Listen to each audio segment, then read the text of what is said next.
감사합니다, 목사님. 우리 하나님 말씀 같이 보실까요? 오늘 읽어드릴 하나님의 말씀은 누가복음 1장 26절에서 38절까지입니다. 하나님 말씀은 신약성서 누가복음 1장 26절부터 38절 말씀까지를 제가 대독해 드리도록 하겠습니다. 여섯째 달에 천사 가브리엘이 하나님의 보내심을 받들어 갈릴리 나사렛이란 동네에 가서 다윗의 자손 요셉이라는 사람과 정혼한 처녀에게 이르니 그 처녀의 이름은 마리아라. 그에게 들어가 가로되 은혜를 받은 자여 평안할지어다. 주께서 너와 함께 하시도다 하니 처녀가 그 말을 듣고 놀라 이런 인사가 어찌 민고 생각하매 천사가 일러 가로되 마리아여 무서워 말라. 내가 하나님의 은혜를 얻었느니라. 보라 내가 수태하여 아들을 낳으리니 그 이름을 예수라 하라.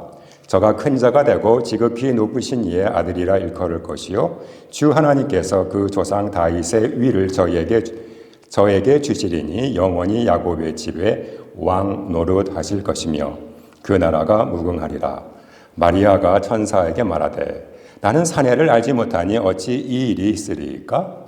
천사가 대답하여 가로되 성령이 내게 임하시고 지극히 높으신 이의 능력이 너를 덮으시리니 이러므로 나실 바 거룩한 자는 하나님의 아들이라 일컬으리라. 보라 내 친족 엘리사벳도 늙어서 아들을 배웠느니라. 본래 수태하지 못하던 이가 이미 6달이 되었나니 대저 하나님의 모든 말씀은 능치 못하심이 없느니라. 마리아가 가로되 주의 계집종이오니 말씀대로 내게 이루어지이다 하며 천사가 떠나가니라. 지금까지 하나님의 말씀이었습니다.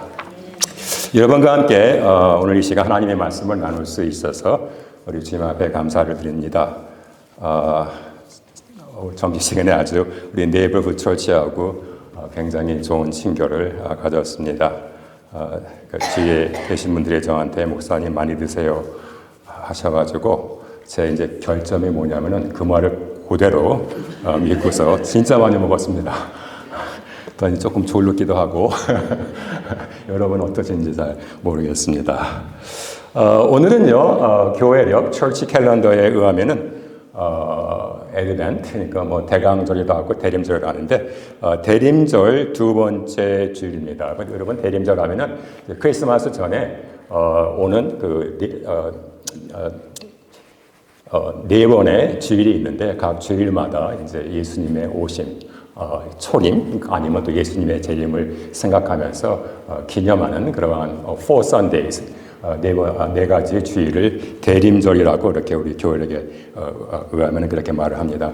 제가 미군에서 사역할 때는요, 우리 부대교회에서는 이 교회력을 따라서 이 철치 캘린더를 따라서 주일 예배를 드렸습니다. 그 이유는 우리 군안에는 많은 교단 목사님들이 같이 이제 사역을 하거든요. 뭐 성공회 목사도 있고, 뭐 루터교 목사도 있고, 감리교 목사도 있고, 저 같은 장로교 목사도 있고, 뭐 침례교 목사도 있고, 뭐 그리스도교 목사도 있고, 나사렛 교회 목사도 있고, 뭐 오순절 계통의 목사님도 있고 그래서 아무튼 이 교파 간의 그 차이점을 조금 줄이기 위해서 미니마이즈 시키기 위해서 교회력을 사용을 했습니다. 혹시 여러분 교회력의 말을 들어보신지 모르겠어요. 이 교회력은요, 이 처치 캘린더 교회 달력은 예수님의 생애, 탄생부터 죽으심, 그리고 부활, 승천, 재림을 따라서 교회가 전통적으로 지켜오는 기념일들을 말합니다. 우리 그레고리안 그 달력에, 그러니까 소위 말하는 양력 달력에 의하면은 1월 1일부터 새해가 시작을 합니다. 그렇죠? 그다음에 이제 음력 달력에 의하면은 내년 2월 10일이 돼야지 이제 2024년 이제 새해가 시작을 합니다. 그런데 교회력에 의하면은 대강절 혹은 대림절 첫 번째 주일, 그러니까 지난 주일이죠. 12월 3일이 사실은 새해였었습니다. 그래서 그 12월 3일 첫 번째 대림절 주일을 시작해서 성탄절, 주현절, 사순절, 부활절, 성령감리절, 맥추감사절을 지나 추수감사절에서 끝납니다. 근데 우리 이제 개신교에서는요, 그 안에다가 종교개혁주일과 성서주일, 오늘이 또 성서주일이기도 합니다. 성서주일을 더했습니다.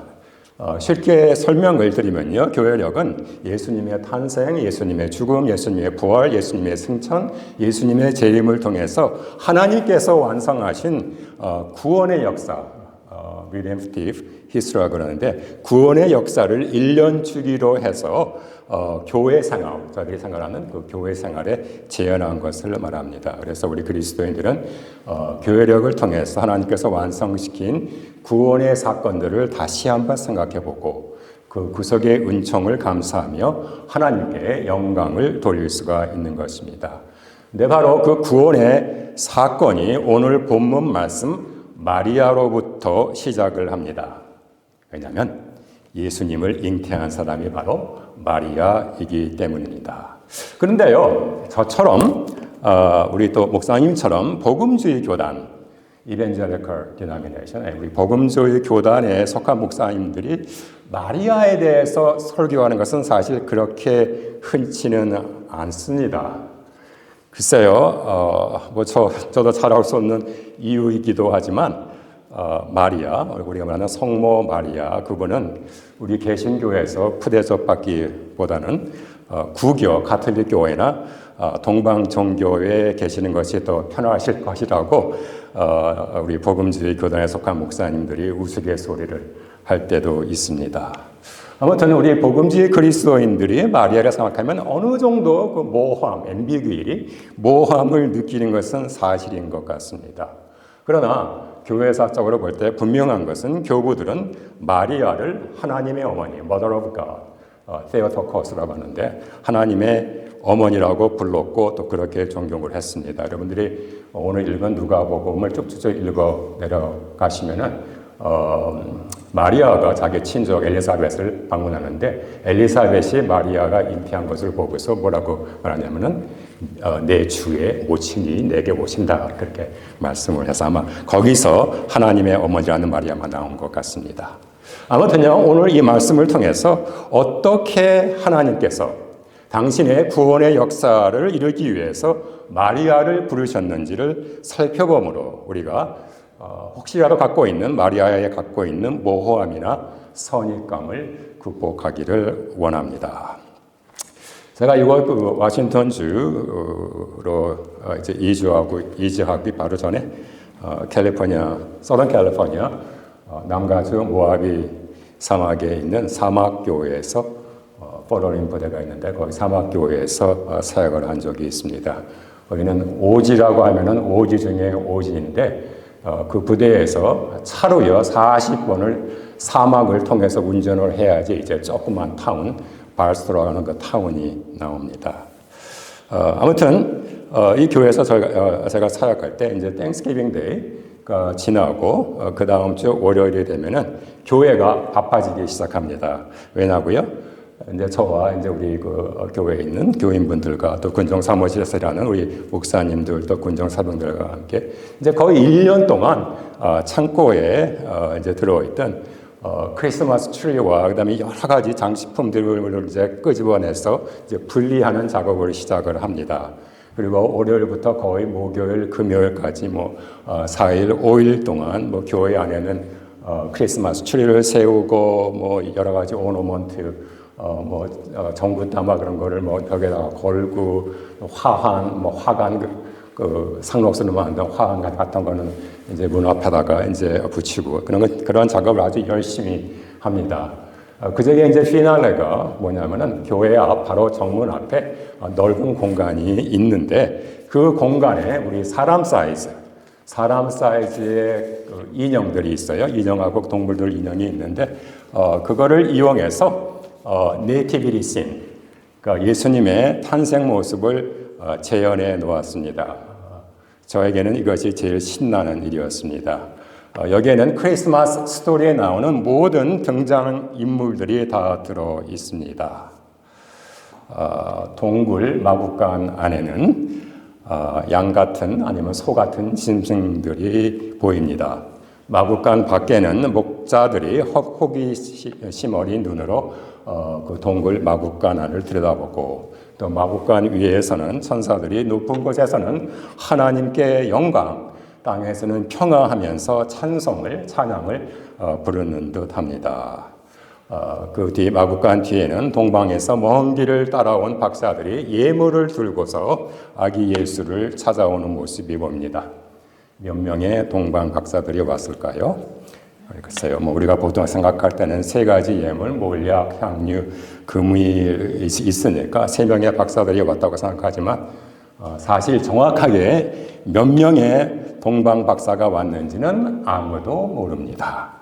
성경이 말하지 않으니까요. 2명일 수도 있고 3명일 수도 있고 4명일 수도 있습니다.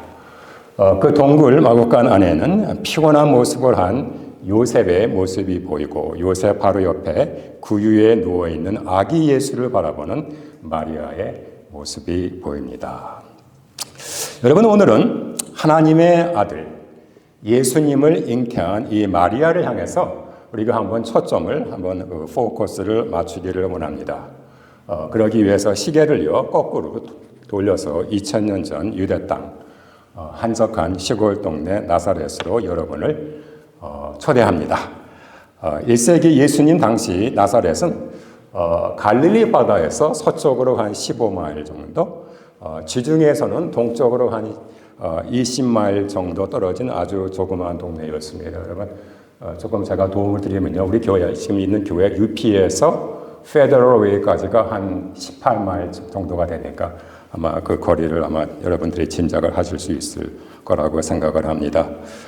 신약 성경에서는 예수님 덕분에 이 나사렛이라는 동네가 17번 언급이 되었지만 구약 성경에서는 히브리 성경에서는 아예 언급조차 되지 않은 그런 아주 깡촌 중에 깡촌이었습니다. 이 나사렛 총 인구는 한 500명 정도요.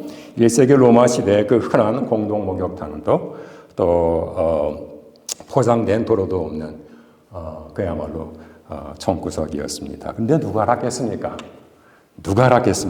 인류 역사를 주전주후 BC AD로 바꾸어 놓을 엄청난 사건이 바로 이 작고 보잘것없는 나사렛 동네에서 시작이 된 것입니다. 오늘 의사 누가는 하나님께서 보내신 천사 가브리엘이 이 작고 보잘것없는 나사렛 동네를 찾아갔다고 기술하고 있습니다. 왜요?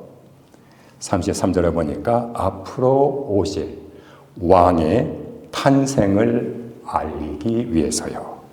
그런데 왜 하필이면 나사렛을 선택을 했을까요? 유대인들의 종교 중심지인 예루살렘도 있고요. 이 당시 세계 정치의 심장이라고 부를 수 있는 로마도 있고요. 철학과 지성과 문화의 중심지인 아테네도 있는데 왜 나사렛 그곳을 선택을 했을까요? 또 왜 하필이면 시골 처녀 마리아를 선택을 했을까요? 그 당시 귀족이나 왕족 출신 처녀들도 아주 많았을 텐데요. 아무튼 하나님의 생각은 우리 사람의 생각과는 하늘과 땅처럼 차이가 나는 것 같습니다. 자, 그렇다면 마리아에 대해서 한번 저희들이 생각을 해보기를 원합니다. 학자들에 의하면은 이 당시 마리아는 13세나 14세 정도의 아주 어린 소녀였습니다. 모든 자기 나이 또래의 여자아이들이 그랬듯이 소녀 마리아도 자기 자신만이 갖고 있는 소박한 꿈이 있었을 것입니다.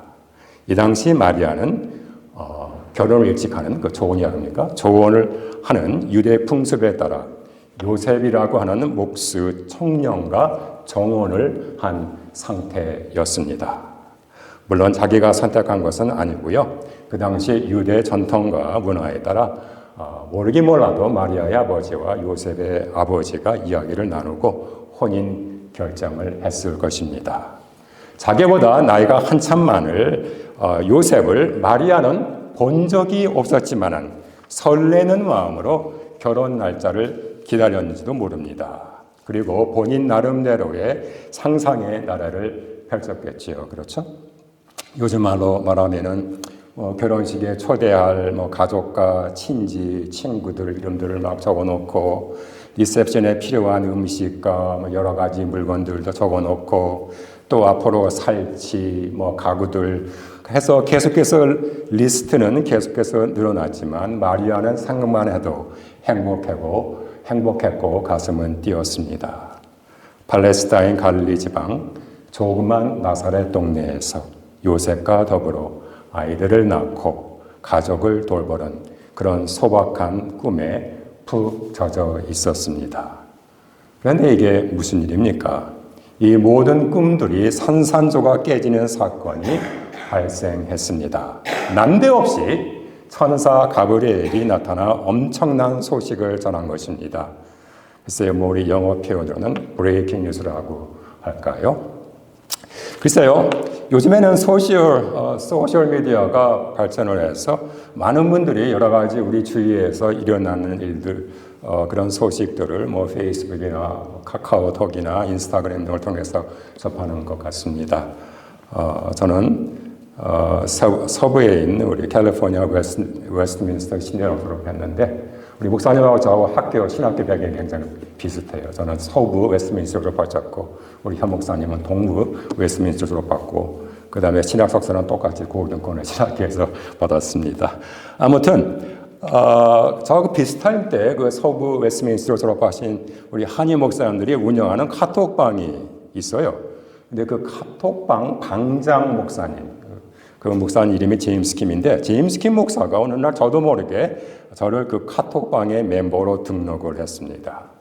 그 후로는 그 카톡방에도 하루에도 수십 개의 소식이 까똑까똑하고 올라옵니다. 뭐 누가 결혼을 했고 어느 분이 세상을 떠나시고 어느 목사님은 어디에서 사역을 하시고 어떤 목사님은 은퇴를 했고 뭐 어떤 목사님은 어디로 선교를 떠나셨고 뭐 이런 등등 그냥 때로는 그냥 일상적인 소식, 뭐 때로는 깜짝 놀라운 소식들을 접할 수가 있습니다. 근데 깜짝 놀라운 소식들 중에 하나가 뭐냐면은 우리 이 카톡방 방장 우리 제임스 킴 목사님 사모님이 계시는데 이 사모님이 얼마나 운동을 좋아하시는지 밤 12시까지 교회인가 아니면 직장에서 필요한 그 모든 그 음식들을 준비를 하시고 4시 반에 일어나셔서 밖에 나가서 뛰는 그 동호회가 있는 모양이에요. 그래서 8마일을 뛰고 들어왔는데 지금 풀 마라톤 코스를 지금 연습하고 있다는 그런 소식이 들러와서 제가 깜짝 놀란 적이 있습니다.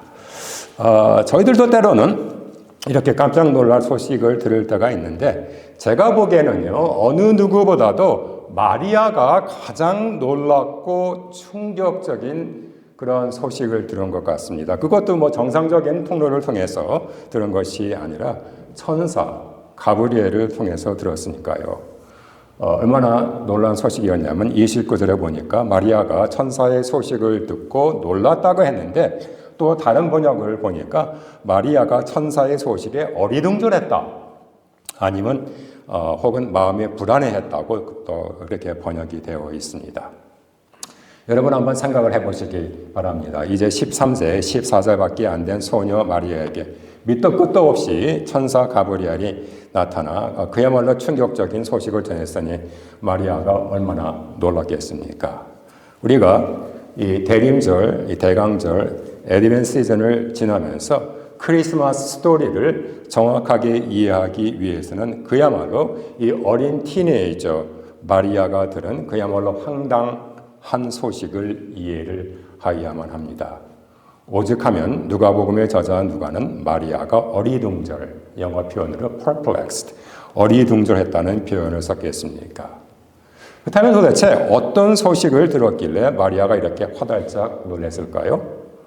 천사 가브리엘과 마리아 사이에 오고 간 내용은 대충 이렇습니다.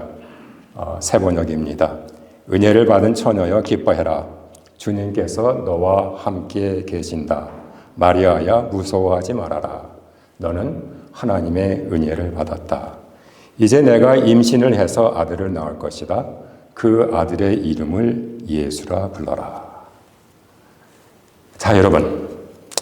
만일 여러분이 마리아라고 하면 어떻게 대답을 하시겠습니까?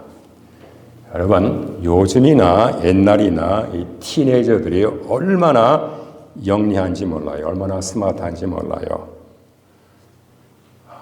잠깐 기다려봐요, 가브리엘. 지금 뭐라고 그랬어요? 제가 임신을 한다고요? 미안하지만 사양할래요. 사람을 잘못 찾아오신 것 같아요. 다른 처녀를 찾아보시는 것이 어떨지요. 아니면은 혹시 가브리엘 저 찾아오시기 전에 우리 부모님이랑 만나서 이야기를 했나요? 하고 물어볼 수도 아마 있을 것입니다. 제 상상입니다. 마리아가 그렇게 대답하진 않았죠. 오히려 마리아의 대답은 더 논리적이었습니다. 저는 처녀인데 어떻게 이런 일이 일어날 수 있습니까? 여러분, 마리아는 비록 나이가 어렸지만 어떻게 아이가 태어나는지를 확실하게 알고 있었습니다. 그러니 마리아에게는 가브리엘의 이 소식은 기쁜 소식이 아니라 어리둥절하고 황당한 소식으로만 들렸습니다. 그러나 하나님께서는요, 당신의 구원 역사를 이루시기 위해서 소녀 마리아를, 티네이저 마리아를 사용하시기를 원하셨습니다. 여러분, 성경의 하나님은 당신의 구원의 역사를 이루기 위해서 끊임없이 사람을 부르십니다. 그러나 하나님의 부르심을 받은 사람들은 예외 없이 나름대로의 핑계가 있습니다. 하나님께서 노예로 고통받는 히브리 사람들을 출애굽시키기 위해서 모세를 불렀을 때 모세는 자기는 말을 더듬는다고 핑계를 대었습니다. 하나님, 나는 말을 잘 못하는데요. 뭐 그런 식으로요. 예. 하나님께서 사사 시절 미디안 사람들의 횡포와 박해를 받던 이스라엘 사람들을 구원하기 위해 기드온을 불렀을 때 기드온은 자기는 보잘것없는 농부라고 핑계를 대었습니다. 나 같은 촌놈이 하나님 뭐를 하겠어요. 하나님께서 죄에 빠진 이스라엘 백성들을 경고하기 위해서 예레미야를 불렀을 때 예레미야는 자기는 나이가 너무 어리다고 핑계를 대었습니다. 하나님, 나는 잘 못해요. 너무 어려요. 네. 하나님께서 죄에 찌든 느네웨 사람들을 구원하시기 위해서 요나를 불렀을 때 요나는요, 이방인 느네웨 사람들은 망해도 싸다는 핑계를 대고 스페인 쪽으로 도주를 쳤습니다. 오늘 하나님께서 전 인류에게 구원의 길을 열어주기 위해서 마리아를 부르십니다. 그러나 마리아는 자기는 처녀이기 때문에 할 수 없다고 이야기를 합니다.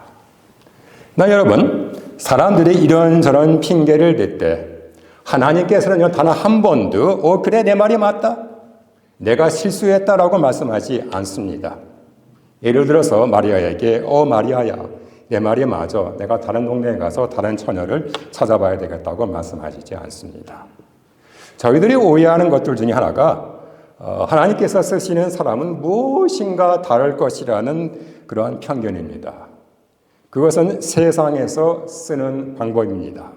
세상은 소위 말해서 우수한 학교를 나오고 우수한 자격을 갖춘 우수한 인재들을 원합니다.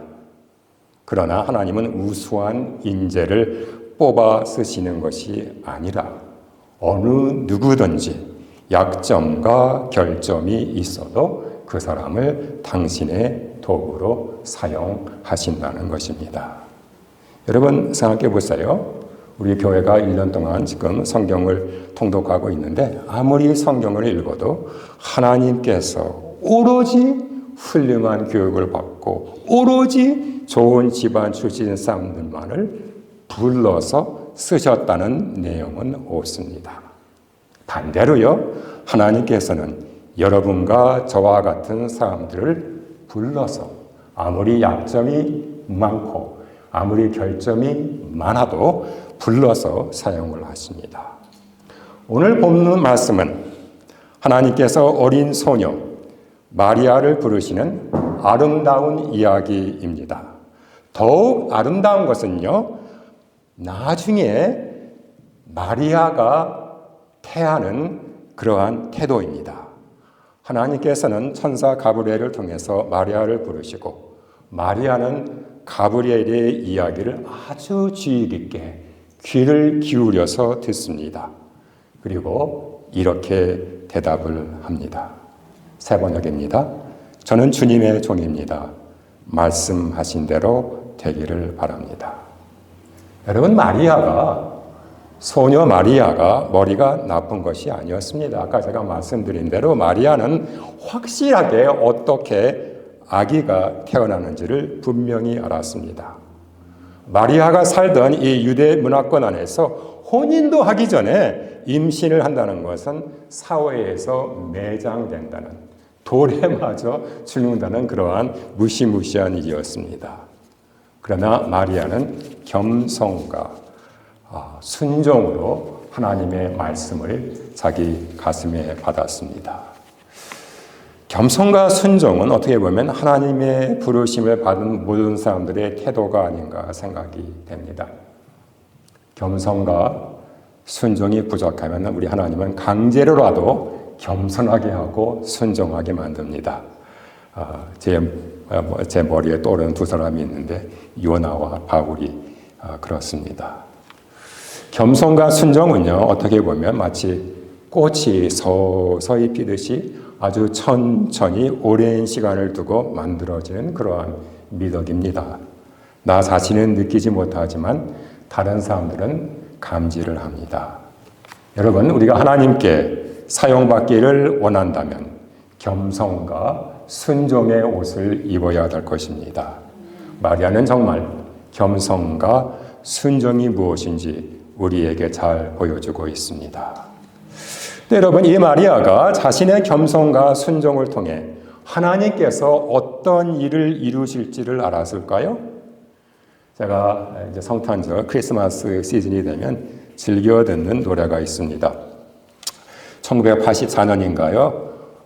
마크 로리라는 분이 Mary Did You Know?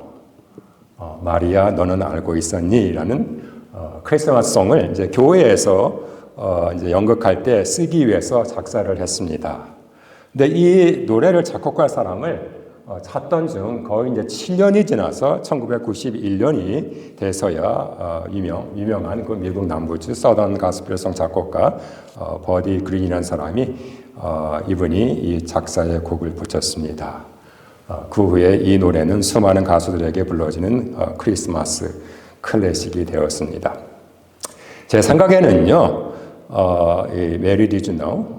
이 노래가 우리 복음주의 크리스찬들이 바라보는 마리아에 대해서 잘 설명해 주는 노래인 것 같습니다. 혹시 집에 가시면은 Mary Did You Know? 라는 것을 구글을 해서 영어 원본으로 한번 들어보시기 바랍니다.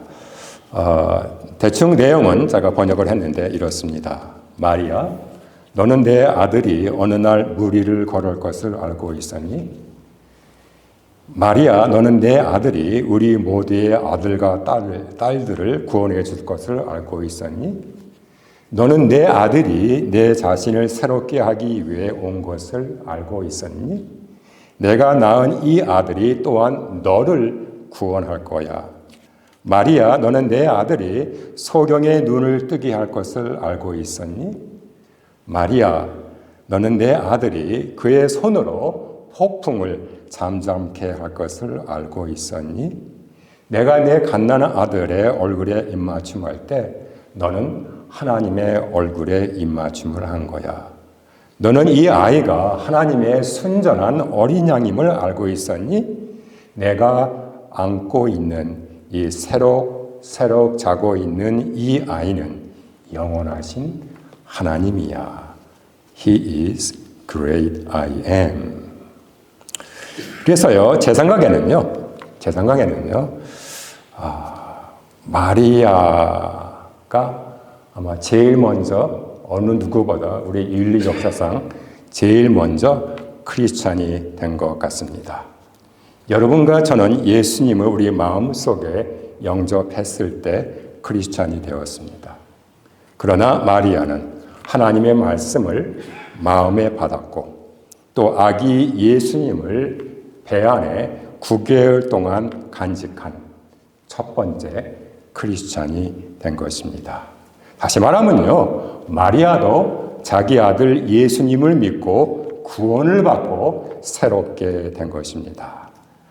여러분, 우리는 복음서를 통해서 마리아의 이야기를 잘 알고 있습니다.